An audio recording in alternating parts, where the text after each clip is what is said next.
अस्सलाम वालेकुम नाज़रीन, महरान टीवी न्यूज़ में अवां खे भलीकार मां आहियां फराशा। सब खां पहिरियों हिकु नज़र हेडलाइन ते।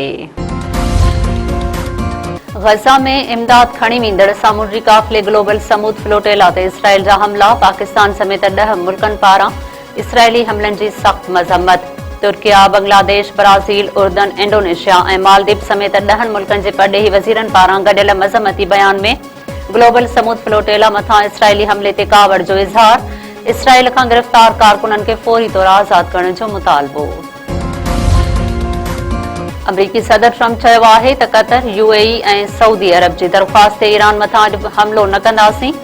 ईरान मथां हमलो कुझु अरसे लाइ मुलतवी कयो वियो आहे। शायदि हमेशह जे लाइ अरब मुल्कनि अपील कई आहे त ईरान मथां तइ थियल कार्रवाई रोकी वञे। पंहिंजे बयान में सदर ट्रंप चयो आहे त हिन वक़्तु अहम सिफ़ारतकारी जारी आहे। मुआहिदो न थियो त फ़ौज खे हमले लाइ तयारु रहण जो हुकुम ॾिनो आहे।